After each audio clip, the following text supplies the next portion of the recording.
Last week, a brand new 2024 Nissan Titan with 9 days on the odometer required a complete engine replacement. Not a recall fix, not a software update, a full engine swap before the first oil change was even due. Meanwhile, GM just issued a stop sale on their 6.2-liter V8, affecting tens of thousands of trucks sitting on dealer lots right now because the engines are grenading themselves. And Tesla? They've recalled the Cybertruck 8 times in 15 months, including once because the accelerator pedal can literally stick to the floor. Here's what the manufacturers don't want you to know. Some of the most heavily advertised trucks on the market right now are engineered disasters waiting to financially ruin their owners. We're not talking about minor inconveniences. We're talking about $8,000 engine repairs at 20,000 miles. We're talking about hybrid systems that Consumer Reports rated as the least reliable vehicle you can buy 3 years running. We're talking about body panels that peel off like stickers. This isn't a list of trucks we dislike. This is a list of trucks that the data, owner complaints, reliability surveys, class action lawsuits, and NHTSA recalls, says you should avoid unless you enjoy writing checks to service departments. Why does this list matter right now? Timing. Several of these issues are brand new for 2025 models. GM's stop sale just happened. Cybertruck recalls are ongoing. The Tundra is still dealing with fallout from its disastrous 2022 refresh. The financial stakes are enormous. Average repair costs for these issues range from $3,000 to $8,000, often happening outside warranty periods. Our sources aren't random internet complaints. Consumer Reports surveys over 300,000 vehicles annually. NHTSA maintains complaint databases with thousands of entries. Owner forms document patterns across tens of thousands of real-world experiences. Class action lawsuits require documented evidence that holds up in court. When all these sources point to the same problems, you listen. Number 13, Nissan Frontier, 2024 to 2025. Let's start with the Frontier because it proves that old doesn't mean reliable. The Frontier is one of the oldest designs in the midsize truck segment. Conventional wisdom says older platforms have the bugs worked out. Conventional wisdom is wrong. Consumer Reports data shows the Frontier has 2 big problems. First, the infotainment system, which owners describe as having a life of its own. It freezes, reboots randomly, and sometimes just refuses to connect to phones. But here's the thing, you can live with a bad infotainment system. The second problem is worse, rattles and build quality concerns throughout the truck.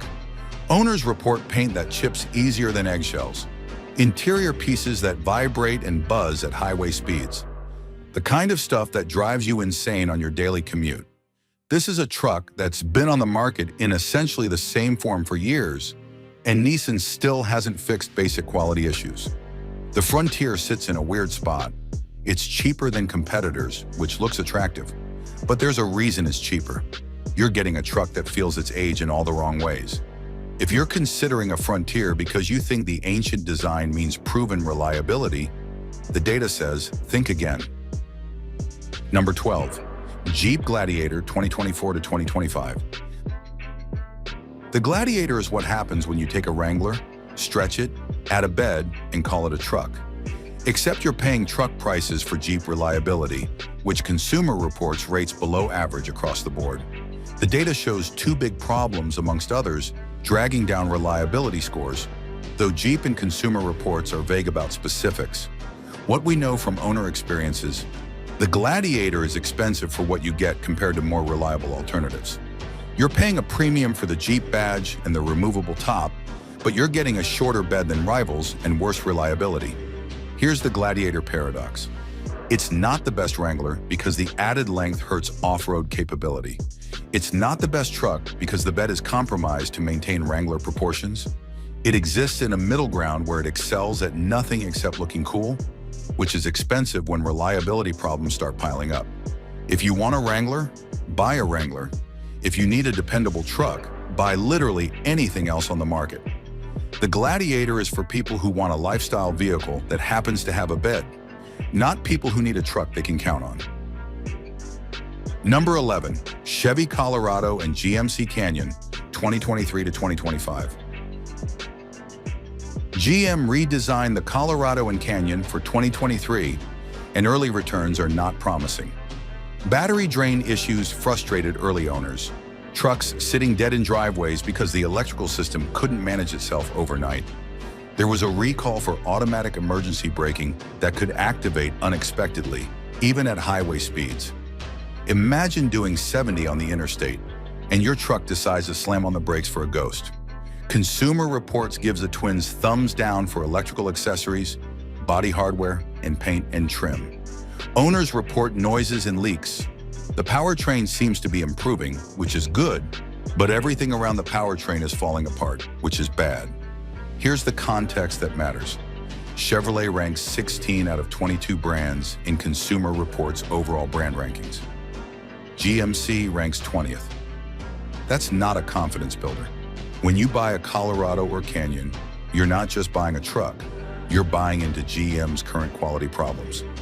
The 2015 Colorado had 302 NHTSA complaints and 8 recalls, including one where the hood could pop open while driving, affecting 118,000 vehicles. The 2023 redesign was supposed to fix all that. Instead, it brought new problems.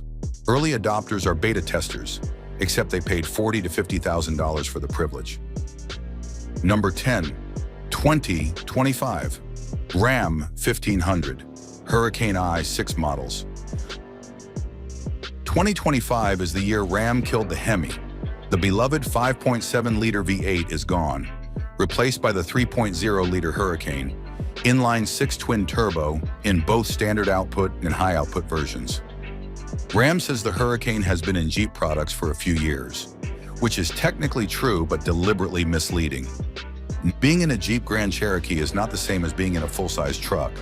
The duty cycles are different, the towing loads are different, the expectations are different. Ram is asking buyers to trust an unproven powertrain in truck applications, and history says that's a terrible bet. First-year powertrains in trucks are always risky.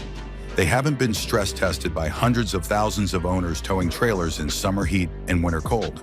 The bugs haven't been found and fixed. You're the guinea pig, except you paid $50,000 to $70,000 for the experience. Ram's sales numbers for 2024 were poor, partly due to the aging design, but mostly because truck buyers don't want to give up their V8s for a twin-turbo 6-cylinder that might be great but probably has teething problems. The DT Generation 1500 Classic, the old model with the Hemi, has been discontinued, so you can't even get the proven engine anymore. Number 9, Ford F-150 Lightning, 2022 to 2025. Ford's electric F-150 should have been a home run. Take America's best-selling vehicle, make it electric, keep everything that makes the F-150 great. Instead, Consumer Reports named the Lightning among the least reliable vehicles in 2024, with a reliability score of 28 out of 100. That's lower than the gas-powered F-150, which Consumer Reports rates as the most reliable full-size truck. Think about that. Ford took their most reliable truck platform and made it less reliable by adding electric motors and batteries. The 2022 and 2023 models have the most recalls and owner complaints, according to NHTSA data. The irony is painful. Ford generally produces reliable vehicles. The standard F-150 proves they know how to build a dependable truck. The Mustang Mach-E has improved enough to rejoin Consumer Reports' recommended list. But the Lightning, the truck that was supposed to prove electric pickups could replace gas trucks, can't match the reliability of the vehicle it's based on. If you want an electric truck and you're set on Ford, wait, let them figure this out. If you want a reliable F-150, the gas versions with proven powertrains are right there on the same dealer lot, and they actually work. Number 8, Chevy Silverado EV, 2024 to 2025. $73,100. That's the starting price for the 2025 Silverado EV. For that Mercedes-level money, you get what multiple automotive outlets have called the ugliest pickup truck available for the 2025 model year, along with suspension issues and drive-by-wire system problems. Consumer Reports gives the Silverado EV a predicted reliability score of 2 out of 5 for combustion powertrains and 1 out of 5 for electrified models. GM is charging premium prices for trucks with budget reliability. The standard range battery option is coming eventually to get the price under $50,000. But that doesn't fix the fundamental problems. Drive-by-wire systems that glitch, suspension components that fail prematurely. The kind of issues that make you wonder if anyone at GM actually tested these trucks before shipping them. You're paying $73,000 for a vehicle described as poorly executed. That's not a value proposition. That's a warning. Number 7, Rivian R1T, 2022 to 2025. The Rivian R1T deserves credit for being the first mass-produced electric pickup truck. That's a genuine achievement. It also deserves criticism for scoring 22 out of 100 on Consumer Reports reliability ratings for 2024. Being first to market doesn't count for much when your truck spends more time at the service center than in your driveway. The recall history tells the story. 2022 models, the first full production year, had the most problems. Airbags that might not deploy properly in a crash. An auto hold or park feature that could fail, allowing the vehicle to roll away unintentionally. 2025 models are still getting recalls for basic stuff like external lighting, headlights and front turn signals failing to function. Professional reviews praise the R1T's capability, cargo space, and innovative features. Owners responding to Consumer Reports surveys tell a different story.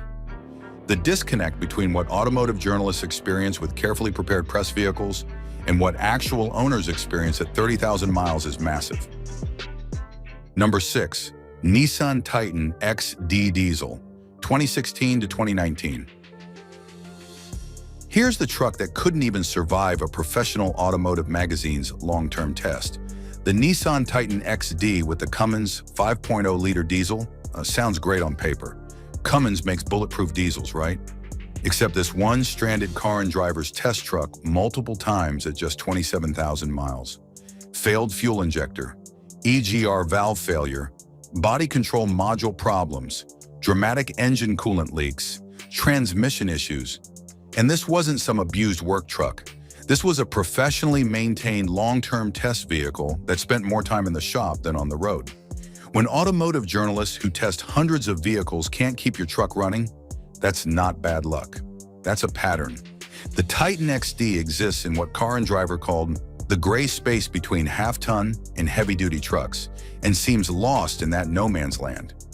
You pay a diesel premium, but get worse towing capacity than competitors. You get heavy-duty fuel costs without heavy-duty capability. The resale value's cratered because word got out. Nobody wants a used diesel that might need $5,000 in repairs before it hits 50,000 miles. Number 5, 2024 Nissan Titan, final year. Speaking of Nissan trucks with problems, let's talk about the 2024 Titan, the final year of production. There's an old rule in the automotive world. Never buy the first year of a redesign, and never buy the last year of a discontinued model. The 2024 Titan proves why. Brand new trucks requiring complete engine replacements within the first 1,000 miles. One owner on Titan Talk reported buying a 2024 Pro 4X that threw a low oil pressure warning on day 9. The truck got towed to the dealership, where Nissan engineers determined it needed a complete engine replacement. 9 days. Not 9 months, 9 days. But the widespread problem is the transmission. Owners report violent lurching and surging when coming to a stop. The truck jerks forward hard enough that multiple owners report nearly rear-ending the car in front of them. They take it to the dealer, and the response? It's just the characteristics of the truck. Except owner forums show this has been a known issue since 2021. And Nissan has been promising a fix that never materializes. Number 4, Toyota Tundra, 2022 to 2025. This one hurts because Toyota built their truck reputation over decades. The Tundra was the reliable choice, the truck that ran forever, the one you bought when you wanted the opposite of domestic truck problems. Then came the 2022 redesign, and Toyota threw away 50 years of goodwill in one spectacular faceplant. Consumer Reports 2025 data shows the Tundra as the least reliable full-size truck. Read that again. Toyota has the least reliable truck. The company that made bulletproof Hiluxes that Top Gear couldn't kill now makes trucks that need engine replacements before the warranty expires. The problem started immediately. Owners reported build quality concerns. The infotainment system glitched constantly. Then came the big one, an engine recall for machining debris that could cause complete engine failure. This affected 2022 to 2023 non-hybrid models. We're talking about metal shavings left in engines from the factory. The kind of quality control failure that should never happen at Toyota. Multiple owners, including one who posts on Pickup Truck Talk, reported the same issues. Toyota acknowledged the problems and said they're working on it, but progress is slow. Translation: Toyota rushed the 2022 redesign to market before it was ready, and now they're trying to fix it on the fly while owners suffer. Number 3. Tesla Cybertruck, 2024 to 2025. 8 recalls in 15 months. Let that sink in. The Cybertruck has been recalled 8 times since deliveries began in late 2023. We're not talking about software updates that Tesla pushes over the air and calls recalls to satisfy NHTSA. We're talking about serious, bring the truck to a service center problems. Recall number 1, the accelerator pedal pad can dislodge and get trapped by the interior trim, causing unintended acceleration. Your gas pedal gets stuck to the floor. That's not a software bug. That's a safety disaster. Recall number 2, windshield wiper motor controller failure. Because apparently Tesla couldn't figure out how to make wipers work reliably, which every other manufacturer solved in the 1930s. Recall number 3, trunk bed trim sail applique improperly adhered and falling off, creating road hazards for other drivers. Recall number 4, warning light font size too small to meet federal safety standards. This is the kind of thing that should get caught before the first truck ships, not after thousands are on the road. Recall number 5, rear view camera delay up to 8 seconds when shifting into reverse. Federal law requires 2 seconds maximum. Tesla was off by 6 seconds. 6 seconds of backing up blind. Recall number 6, drive inverter fault causing complete loss of propulsion with no warning. You're driving and suddenly you're coasting. No power, no warning, just hope you're not in traffic. Recall number 7, tire pressure monitoring system doesn't stay illuminated between drive cycles, so you might not know your tire is going flat. Recall number 8, the cant rail, a body panel, can delaminate and separate from the vehicle. Stainless steel panels literally peeling off. Videos went viral on social media showing people ripping Cybertruck panels off with their bare hands.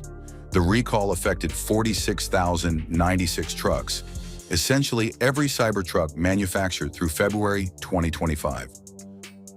Number 2, GM trucks with 5.3-liter and 6.2-liter V8 AFM and DFM, 2014 to 2025. Now we get to the second worst offender. The problem so widespread, so expensive, and so inexcusable that it has its own class action lawsuit. GM's 5.3-liter and 6.2-liter V8 engines with active fuel management and dynamic fuel management are ticking time bombs. The affected vehicles list reads like GM's greatest hits: Chevy Silverado 1500, GMC Sierra 1500, Cadillac Escalade, Chevy Tahoe, Chevy Suburban, GMC Yukon. If you've seen a GM commercial in the last decade, there's a good chance the truck in it has this problem. Here's how it works, or doesn't work. AFM and DFM shut down cylinders under light load to save fuel. Sounds clever. The execution is catastrophic. The lifters, hydraulic components that open and close valves, stick, collapse, or break. When they fail, they bend push rods. Bent push rods damage the camshaft. Camshaft damage leads to complete engine failure. The repair costs are staggering, $3,000 to $8,500 depending on how far the damage spreads. Owner forums are full of horror stories. Failures at 4,000 miles, 6,000 miles, 20,000 miles. Some owners report multiple failures. GM replaces the bad lifters with identical lifters that fail again. The timeline makes it worse. This problem dates back to 2007 when GM introduced AFM. 15 years. GM has known about this for 15 years, and continues selling trucks with the same flawed design. They issued a service bulletin for engines built between September 2020 and March 2021, basically admitting there's a problem. Then they kept selling trucks with those engines. A class action lawsuit was filed in August 2021 in Michigan. The allegations are damning. GM knowingly sold vehicles with defective AFM lifters, replaced defective parts with equally defective parts, and the failures can cause loss of engine power while driving, a dangerous condition. Number 1. Ford F-150 PowerBoost Hybrid, 2021 to 2025. Here it is, the worst truck you can buy right now. The Ford F-150 PowerBoost. Hybrid has achieved something truly remarkable. It's been Consumer Reports' least reliable vehicle 3 consecutive years. 2022, least reliable. 2023, least reliable. 2024, least reliable with a score of 7 out of 100. 7 out of 100. Let's put that in perspective. Consumer Reports surveys over 300,000 vehicles. They evaluate 20 different problem areas. Out of every single vehicle sold in America, cars, trucks, SUVs, everything, the PowerBoost scored worse than all of them. 3 years in a row. That's not bad luck. That's not a fluke. That's a systemic failure. What's breaking? Everything. Transmission problems, climate control failures, in-vehicle electronics glitching, drive system issues, electrical accessories failing. And here's the kicker. The hybrid battery itself is failing. The entire reason you bought a PowerBoost, the hybrid system, is one of the least reliable parts of the truck. Some PowerBoost owners defend their trucks, arguing that many complaints aren't PowerBoost specific, but general F-150 issues. That might be true, except Consumer Reports specifically separates the PowerBoost from standard F-150s in their ratings, and the PowerBoost scores dramatically worse. The standard F-150 is the most reliable full-size truck, according to Consumer Reports. The PowerBoost is the least reliable vehicle, period. Performance has declined too. A 2024 PowerBoost needs 5.6 seconds to hit 60 miles per hour. A 2021 model did it in 5.3 seconds. The trucks weigh essentially the same. Ford made it slower for no apparent reason. Then there's the price. The Platinum trim jumped $8,930 for 2024. It now starts at $75,840, as tested prices easily exceed $85,000. You're paying luxury car money for the worst reliability in the truck segment. The irony is almost funny. The PowerBoost is a brilliant concept, a hybrid F-150 with 7.2 kilowatts of exportable power through Pro Power onboard. You can run power tools on a job site, camp off-grid, even power your house in an emergency. The feature is genuinely useful. Ford charges only $1,900 more for the PowerBoost over the standard 3.5 EcoBoost V6. If you want to know which trucks you should actually buy, check out our video on the 5 worst and 7 best trucks of all time. We break down what separates the legends from the lemons.